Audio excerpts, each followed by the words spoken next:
இந்திரா காந்தி மற்றும் ராஜீவ் காந்தியின் தபால் தலைகள் நிறுத்தி வைக்கப்பட்டுள்ளதற்கு கண்டித்து நாளை தடையை மீறி போராட்டம் நடைபெறும் என்று தமிழக காங்கிரஸ் தலைவர் EV.K.S. இளங்கோவன் தெரிவித்திருக்கிறார். சேலத்தில் செய்தியாளர்களிடம் பேசிய அவர், காவிரி பிரச்சினை தொடர்பாக முதலமைச்சர் ஜெயலலிதா அனைத்து கட்சி தலைவர்களுடன் பிரதமரை சந்தித்து பேசினால் பலன் கிடைக்கும் என்று கூறினார். இந்திரா காந்தி மற்றும் ராஜீவ் காந்தியின் தபால் தலைகள் விற்பனை நிறுத்தி வைக்கப்பட்டுள்ளதற்கு கண்டனம் தெரிவித்த மாநிலம் முழுவதும் நாளை காங்கிரஸ் சார்பில் போராட்டம் நடைபெறும் என்றும் அவர் கூறினார்.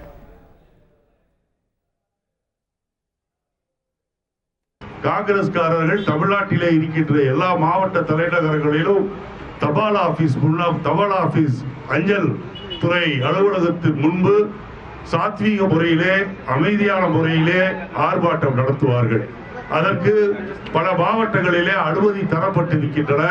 ஆனால் ஒரு சில மாவட்டங்களில் அனுமதி தர முடியாது என்று சொல்லி இருக்கின்றார்கள். அனுமதி தரவில்லை என்று சொன்னாலும் கூட தமிழகம் முழுவதும் காங்கிரஸ்காரர்கள் தடையை மீறி அந்த ஆர்ப்பாட்டத்தை நடத்துவார்கள்.